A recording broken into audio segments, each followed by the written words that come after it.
Hello, I'm Jamila Musayeva, an international etiquette consultant and author of etiquette books. In today's video, I'll be doing an etiquette review of Snoop Dogg having an afternoon tea. What an affair! So let's get started with the very first thing, and that's the title of the video, which says Snoop Dogg's Very High Tea. I understand that there is a word play here that they're trying to reference to Snoop Dogg's lifestyle, so they're playing with the words and actually talking about a style of tea. There is actually a high tea, but in this video, this was not a high tea. There is afternoon tea, there's high tea, there's royal tea, and this one was definitely not high tea. So I want you to pay attention to I'm going to show you a picture from the end of the video, and you're going to get an overview of the table setup, and you can actually see it in the thumbnail as well. You see what is served, what kind of glasses are served, what kind of tableware there is. If you take a look at the table itself, we see that it is served at a higher table than a low table. At a lower table, we get to have afternoon tea. That's a traditional way of having it. It's like a lower table, like a coffee table. But high tea is characterized by the fact that you are served it at a higher table. So in this regard, this was the right table for that. But for high tea, apart from the things that you get for the traditional afternoon tea, which is the three-tiered rack with finger sandwiches, scones, dessert, tea, and milk and sugar, you'll also get extra things like a board of cheese, a board of meat. You'll get fruits, which is something we definitely don't see at this table. However, what we do see are glasses that look like they could be for champagne, because we have a separate glass. I think there is one glass extra for water, and there's one that looks like it's for champagne. So the kind of afternoon tea that is also accompanied with a glass of champagne is called the royal tea. So this would be called Snoop Dogg's royal tea, but I think here they just wanted to play with the words. Now you can see from the overview that this is not your typical afternoon tea per se, but it's definitely something worth analyzing. Speaking about it not being traditional, you can also see the way that they have presented the afternoon tea, or rather as they positioned as high tea, which is not the case, but the way that they have presented things is in a very unique and different form. So you see that they have on a separate plate, they have finger sandwiches in front of them. Then they have in the middle, I think, the marble tray where you get to see like a full cake. They have a separate plate for little cakes and desserts for each of them served individually. And then they have a two-tiered rack with scones on above and then cream and jam below. Actually, in a traditional setup, which I've done a lot of videos about, the traditional setup would be a three-tiered rack, and you'll have the sandwiches, scones, and desserts all on one track, and then on one three-tiered rack, But in this case, they're all served separately. I've actually attended all different kinds of afternoon teas around the world in different hotels and different venues. I would say that a lot of hotels have tried to modernize things and tried to be very creative in the way they serve things. So I have seen some really creative ways of serving, and one of those that stand out to me the most is Mandarin Oriental hotels around the world, in London as well, and in Dubai. They do bring this, I think it's the dessert or the scones they bring in like almost like a flying rack. So it's like standing from the floor up above the ground, and it's like it looks like a cage for a bird. So all different venues are trying to be very creative in the way they serve their afternoon tea, but I personally love the traditional way. I think it's beautiful on its own, and I like to stick to traditions in this case. So the very first thing that I also noticed as soon as I clicked start video is the way the host was seated. Take a look at this particular picture and tell me what makes you feel uncomfortable. I'll take a moment.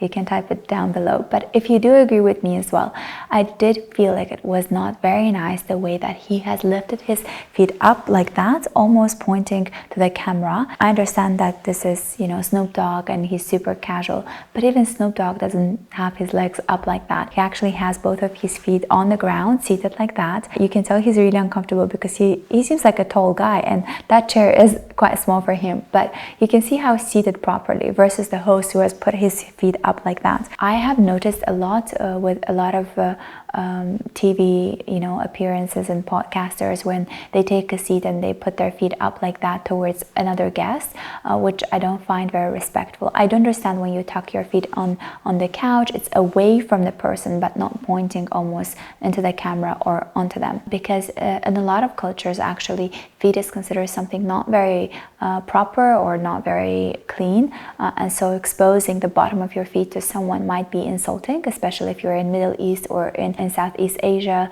in Asia. So I would be mindful about it. Understand Snoop is super chill and really relaxed about all these rules, but I would say as a host I wouldn't do that to my guests. The next moment, so they're about to start their afternoon tea, and we see the host says, "Would you like some tea?" And then he proceeds to take the teapot and pours the tea to himself, and then Snoop does the same, and apparently now he has a teapot too. Traditionally there would be one teapot for two people to share, so it'd be the host and the guest, and the teapot would be by the host. So the host would ask, "Would you like some tea?" And they would ask, "Would you like your tea strong or weak?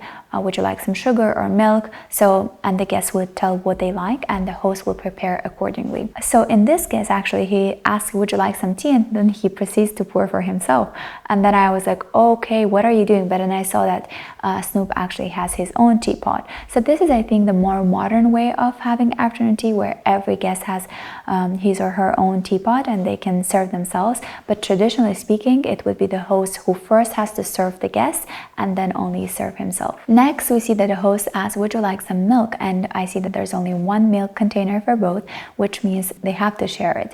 But in case that I'm offering, "Would you like some milk?" I would first offer it to the guest or help him out, maybe pour for him or maybe pass him first for him to serve him first, and then I would take and pour some to myself. That's just the way it is. When you're the host, you always serve the guest first and only after you serve yourself. But in this case, the host just took the liberty to always serve himself first and then pass anything back to Snoop. So I found that quite interesting. It's interesting that the host is actually British, and I'm sure he grew up having afternoon tea, or he made it feel like he knows all these rules and he's like really good mannered. But watching this, I just had a thought that I don't know if who is more well-mannered. It's the host who pretends that he has better manners than Snoop, or Snoop who just doesn't pretend that he knows things. He just is honest about things and he says, "I don't know how to behave, I've never had this before." But he's actually very humble and very good as a guest, except for a few things that we'll analyze later on.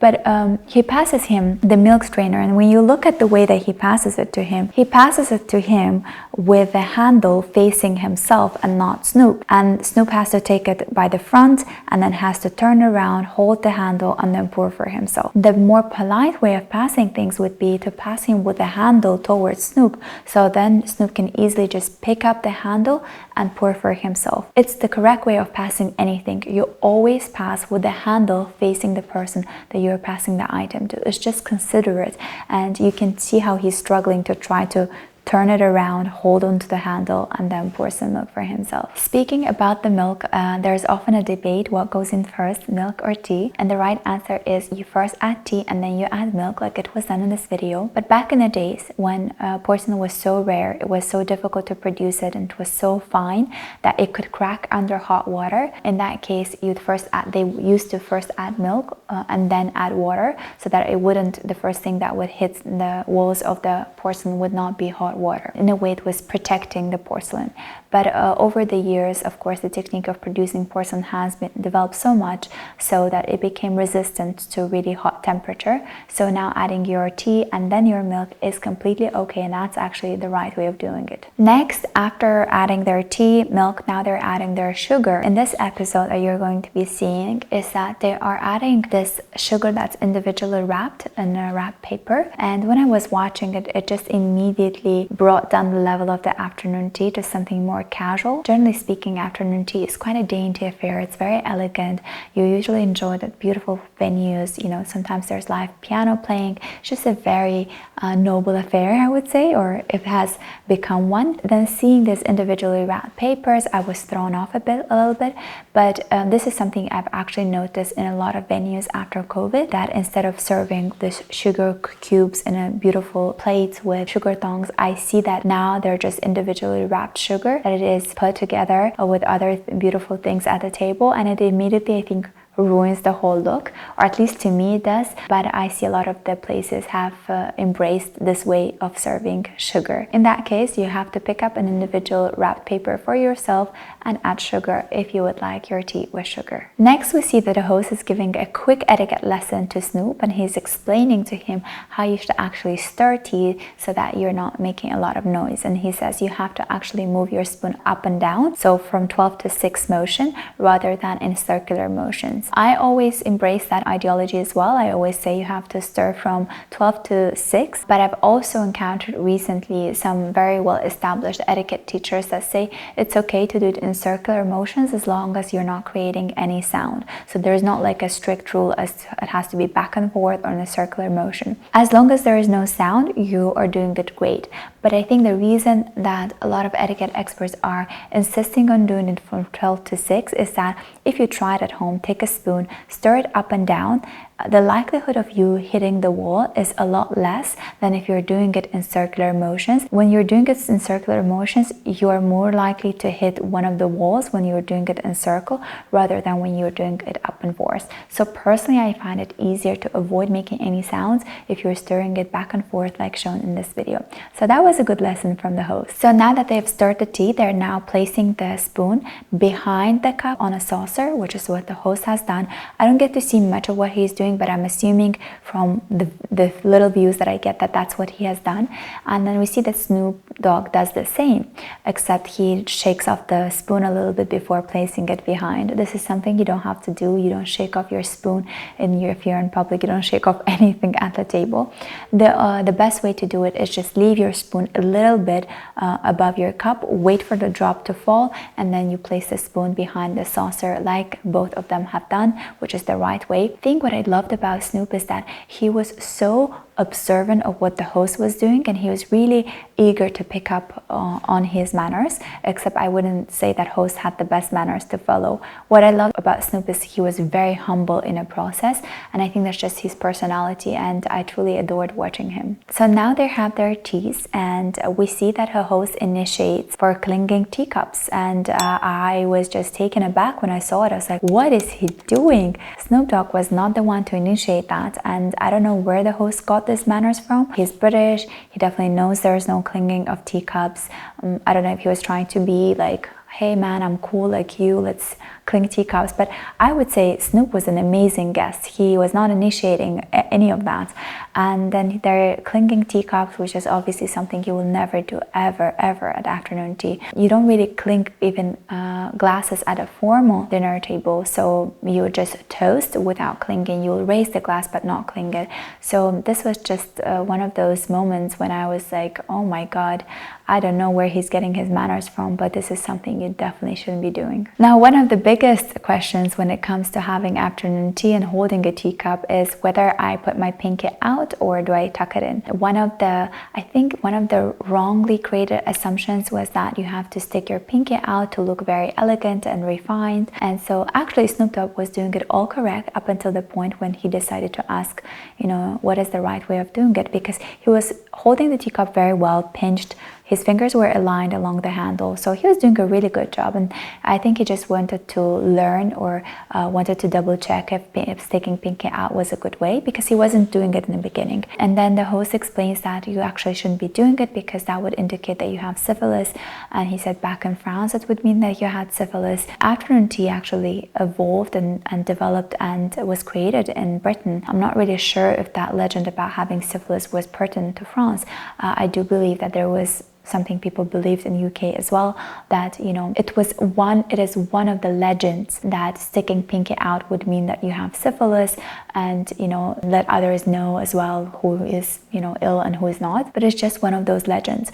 There's another, I think, more adequate explanation to that, and that would be back in the days the cups were so small and so fine that when you added tea and the handle was quite small, it would be difficult to hold the teacup without trying to balance it. So people would raise their pinky out in order to balance the teacup. So your pinky will be pointing down, so kind of bringing the hand down, and this would help you balance the teacup. And also the handle was so delicate that you couldn't actually use all your fingers to align along the handle, so the pinky would be out. I think that's kind of a more rational explanation to that, but of course you wouldn't stick out your pinky these days. You always tuck it in, you always keep all your fingers aligned along the handle, and you just keep it proper like they were doing in the beginning. Next, we see that Snoop reaches out to take a scone, and he actually picks it up with his fingers, which is the right way, but then the host suggests that he chops the scone, and then I was like, whoa, what are you saying? Chopping it was probably not the right term. Maybe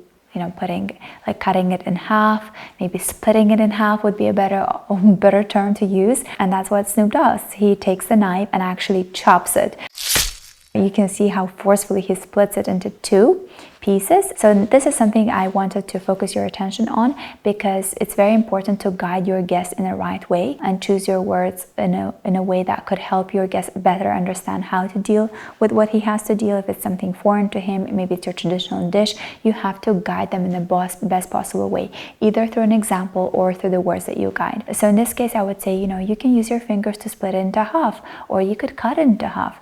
And then the right way of eating it is actually, if there's a crack in the middle, which usually is the case, you would basically place your fingers in the crack and open it with your hands. So scone is like a bread, so you wouldn't actually use a knife. You can easily use just your fingers to eat it. You could split into two like they've done. You can actually take a bite-sized piece, apply your clotted cream, jam, or both, and then eat it like that. You might not necessarily need a knife for that. If it has a crack, if it's very soft, you can open it easily. In case if there's no crack and it's really hard to break it into two, then of course you can use a knife, but I would refrain using the knife when it comes to a bread or when it comes to scone, because this is something made of dough. There is no filling inside, and I can easily just use my fingers to do so. So as if it was enough for us to see teacups clinking, now we see that they are clinking scones. So I was just fascinated. I don't know where the host gets this from, but he initiated it and he gestured it to Snoop like, let's clink our scones. You don't do that. This is not something that I've ever seen anyone do. I've never really seen anyone do that with any item of food, and I wouldn't understand why that would be the case for afternoon tea, which is something that is more than just a casual sit down. It's a more dainty affair, which is what the whole idea of this was. This is something you would never see anywhere done but this video. The next two episodes, I think, are the ones that really would tell me that Snoop is a very picky eater, like super picky eater. I don't understand where that is coming from. Maybe he has always been like that. I think he mentions at the end of the video that he's now watching his cholesterol level, so he's very, he needs to know what's in each food. The two things that he's doing throughout this video is the ones that I would say like are big faux pas, something that you can never ever forgive anyone for, no matter where they're coming from, no matter what is their background, even if they had no etiquette training, never been exposed to a formal dining experience. These are the two things you would never do at the table. Number one is do these sounds that he is doing. And second is him taking these really small bites of finger sandwiches, like almost with his teeth, like almost like pecking the sandwich a little bit like a bird, like trying to taste what is inside. That's definitely something you will never ever do, no matter how exotic the food is, no matter how foreign it is for you. You could always ask, can you tell me what's inside? Like, I would want to give it a try, and then I would want to know what's inside, because I might have allergy to that, or I'm not allowed to eat that due to maybe religious health reasons. I think what I would have done in the place of the host is, before inviting him for such an affair that he has never attended, maybe he has never tried finger sandwiches, have never had this kind of desserts or anything, I would write out the menu, or at least ask the chef to give me the ingredients and share with him beforehand that this sandwich will contain salmon, egg, a cucumber. This one would be made of a rye bread with this. So I would tell him in advance what these items are and pre-approve with him that he's okay with all the ingredients, he's not allergic, it's fine with his cholesterol level, it's fine maybe with his religious beliefs, and only after invite him over for an afternoon tea, because we just saw Snoop being so reserved and so conservative and so aware of what he was eating and so kind of like scared to try something new. So I think it would be nicer for him to know what he's going to have so that he would be more at ease when they're filming this. Now, to sum up all my impressions from this video reaction is that I think Snoop was such a lovely guest. I think overall he was doing really a great job. I do think that he was very humble and he was very honest and he was very open about the fact that he, never knew about etiquette, and it was his friend Martha Stewart who talks about etiquette all the time, and he's like, I never knew that in the hood, and he was very sweet about that. Versus the host who pretends like he knows everything, and he's British, so he knows what it's all about, and he's the one who actually did a lot of wrong things and invited Snoop to be a part of it. And I don't know who needs more etiquette training. So to be honest, I had a much better impression of Snoop, except for the two things that he did at the table, and that's because maybe he's very, very careful about what he eats because of his health. And again, the host has to take a lot of responsibility in preparing for the guests and making sure they're at ease and making sure that everything is aligned with their, with their preferences. Given that Snoop was the only guest at this episode, so it's not like he was invited with 12 other people and obviously they couldn't cater to everyone's needs, but he was the only guest, and I would make sure that I get everything right for that one particular guest. And actually that's something I talk about in my book, The Art of Entertaining at Home. By the way, if you would like to learn more in depth about etiquette, you can join my 2 pre-recorded online courses on my website. One is called The Art of Entertaining at Home, which is also available as a book as well as an ebook and also as an audiobook on my website. The course is pre-recorded, which means you can watch it anywhere from any part of the world at your own leisurely time. It has all kinds of tutorials about how to set up a table according to 4 different seasons, how to wrap gifts, how to take care of candles, and I also show my personal candle collection. And the other course is called Western Formal Dining Etiquette from A to Z, and this course is also pre-recorded with subtitles in Arabic, English, and Spanish. The course contains videos that show you how to get out of the car, how to get into the elevator, how to sit at a table, how to behave at the table, how to eat all different kinds of courses in a formal dining experience. And this is a course that you might want to watch before meeting your in-laws or maybe meeting an important client for business. Whatever it might be, it's definitely a course worth watching and learning from. Both of these courses give you a certificate of completion, and they're available on my website. You can also get my books that are available in hardcover copy, except for the latest book, which is available also as an audiobook. You can also download it. The books are available for international shipment directly from my website. You can also order a personally signed one. And if you want to learn even more in depth about etiquette, you can join my Patreon Etiquette Movie Club, where every month I do an etiquette review of different kind of movies. So far I've done over 40 different movie analysis, from Hollywood to European, all kinds of classical movies that you can imagine. And by becoming a patron now, you can actually have access to all those reviews. This content is exclusively available for my patrons on my Patreon Etiquette Movie Club, which is in the description box below. And if you have made up until this point of the video, that means you're super patient and a very supporting viewer. I really thank you for being that person that made it to this point. So now, as a reward, you're going to see what the outfit of today's video is, and that is something that I wanted to feel comfortable in, be kind of casual but a little bit more upscale than regular casual. So I opted to wear this long sleeve shirt from Polo Ralph Lauren. I love the brand.